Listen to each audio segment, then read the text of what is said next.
அல்ஹம்துலில்லாஹி ரப்பில் ஆலமீன் வல் ஆகிபத்து லில் முத்தகீன். அஸ்ஸலாத்து வஸ்ஸலாமு அலா அஷ்ரஃபில் அன்பியாஇ வல் முர்சலீன் வ அலா ஆலிஹி வஸ்ஸஹ்பிஹி வன்னாசி அஜ்மஈன். அம்மா பஅத். முன்மாதிரி முஸ்லிம் பெண்மணிகள் என்னும் தொடரில் யூத குடும்பத்தில் பிறந்து இஸ்லாத்தின் முத்தாக உயர்ந்தவர் அன்னை சஃபியா ரலியல்லாஹு அன்ஹா அவர்களை இன்று பார்ப்போம். அல்ஹம்துலில்லாஹ். என் உரையை ஆரம்பிக்கும் முன் என் இதயம் கணித சலாத்தினை சொல்கிறேன். அஸ்ஸலாமு அலைக்கும் வரஹ்மத்துல்லாஹி வபரகாத்துஹு. ரசூலுல்லாஹி ஸல்லல்லாஹு அலைஹி வஸல்லம் அவர்கள் உம்மு ஹபீபா ரலியல்லாஹு அன்ஹா அவர்களுக்கு பிறகு ஹுயை என்பவருடைய மகள் சஃபியா ரலியல்லாஹு அன்ஹா அவர்களை திருமணம் செய்து கொண்டார்கள். இவ்வம்மையார் நபி மூசா அலைஹிஸ்ஸலாம் அவர்களின் சகோதரர் நபி ஹாரூன் அலைஹிஸ்ஸலாம் அவர்களின் வழித்தோன்றலில் உள்ளவர்களாவர். கைபர் போரில் இவரின் கணவர் ஹினானா இப்னு அபு ஹுவைக் மோசடி செய்த குற்றத்தால் கொல்லப்பட்டாங்க. ஆகவே இவர் கைதியானார். கைதிகளை ஓரிடத்தில் ஒன்று சேர்க்கப்பட்டாங்க. அப்போது திஹியத்துல் கலஃபி ரலியல்லாஹு என்ற தோழர் நபி ஸல்லல்லாஹு அலைஹி வஸல்லம் அவர்களிடம் வந்து, அல்லாஹ்வின் தூதரே, கைதிகளிலிருந்து எனக்கு ஒரு பெண்ணை தாருங்கள் என்று கேட்டார். அதற்கு நபி ஸல்லல்லாஹு அலைஹி வஸல்லம் அவர்கள், உனக்கு விருப்பமான பெண்ணை அழைத்து செல் என்று கூறினார்கள். அவர் கைதிகளிலிருந்து சஃபியா பின்து ஹுயை அழைத்து சென்றார். அதை பாற்ற மற்றொரு தோழர் நபியர்களிடம் வந்து, அல்லாஹ்வின் தூதரே, குரைலா நலீர் ஆகிய 2 கிளையினருக்கும் தலைவியான சஃபியாவை நீங்கள் திஹியாவிற்கு கொடுத்தீர்களா? அப்பெண் உங்களை தவிர வேறு யாருக்கும் தகுதியானவர் கிடையாது. அதற்கு நபி ஸல்லல்லாஹு அலைஹி வஸல்லம் அவர்கள் சஃபியாவுடன் அவரை அழைத்து வர சொன்னார்கள். திஹியா சஃபியாவுடன் வரவே நபி ஸல்லல்லாஹு அலைஹி வஸல்லம் அவர்கள் சஃபியாவை பார்த்தார்கள்.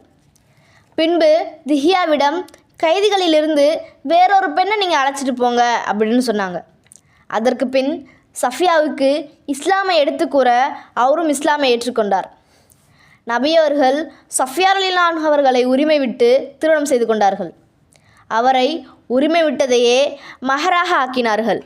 மதினா திரும்பும் வழியில் சத்துஸ் சஹபா என்ற இடத்துல சஃபியா ரலியல்லாஹு அன்ஹா அவர்கள் மாத தொடக்கிலிருந்து தூய்மை அடைந்தார்கள். உம்மு சுலைம் ரலியல்லாஹு அன்ஹா அவர்கள் சஃபியா ரலியல்லாஹு அன்ஹா அவர்களை இரவில் நபியர்களிடம் அனுப்பி வைத்தார்கள். மறுநாள் பேரித்தம்பலம், நெய் மற்றும் சத்துமாவினால் செய்யப்பட்ட ஒரு வகையான பாயாசத்தை கொண்டு நபி ஸல்லல்லாஹு அலைஹி வஸல்லம் அவர்களுக்கு வலிமா விருந்து வைத்தார்கள். 3 நாட்கள் சஃபியா ரலியல்லாஹு அன்ஹா அவர்கள் நபி ஸல்லல்லாஹு அலைஹி வஸல்லம் அவர்களுடன் தங்கினார்கள். நபி ஸல்லல்லாஹு அலைஹி வஸல்லம் அவர்கள் சஃபியாவோட கன்னத்தில் அடியின் வடுவை பார்த்து இது என்ன என்று கேட்டார்கள். அதற்கு அவர்கள், அல்லாஹ்வின் தூதரே, நீங்கள் எங்கள் ஊருக்கு வருவதற்கு முன்னாடி முழு நிலா தனது இடத்திலிருந்து விலகி என்னோட மடியில் விழுவதாக நான் கனவு கண்டேன். அல்லாஹ்வின் மீது சத்தியமாக சொல்கிறேன், உங்களை பற்றி எந்த விஷயத்தையும் நான் நினைக்கவே இல்லை.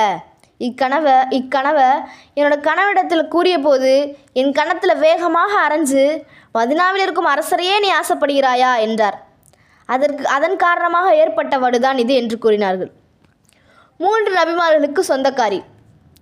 ஒருமுறை நபிகளாரின் மற்ற மனைவிகள் சஃபியா ரலியல்லாஹு அன்ஹா அவர்களை யூத பின்னணியை குறிப்பிட்டு பேசியதால் அவர்கள் கவலை அடைந்து அழுது கொண்டிருந்தார்கள்.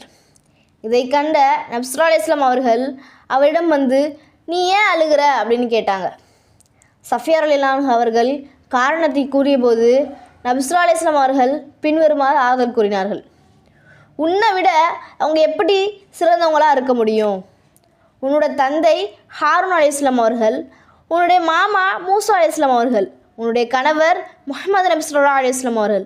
அப்படி இருக்கும்போது அவர்கள் எப்படி உன்னை விட மேலானவர்களாக முடியும்? இந்த வார்த்தையை சஃபியா ரலியல்லாஹு அன்ஹா அவர்களுக்கு பெருமிதத்தையும் மன அமைதியையும் தந்தது. பிறப்பால் அல்ல, பொறுமையால் உயருங்கள். மனிதர்களால் அல்ல, அல்லாஹ்வினால் மதிக்கப்படுங்கள். எனவே சஃபியா ரலியல்லாஹு அன்ஹா அவர்களைப் போல சோதனையிலும் பொறுமையாக இருந்து ஈமானில் உயர்ந்து அல்லாஹ்வின் அன்பை பெறக்கூடியவர்களாக நம்மாக வல்ல ரஹ்மான் தௌஃபீக் செய்வானாக. ஆமீன். வாஹிரு தஹ்வானா அல்ஹம்துலில்லாஹி ரப்பில் ஆலமீன். அஸ்ஸலாமு அலைக்கும் வரஹ்மத்துல்லாஹி வபரகாத்துஹு.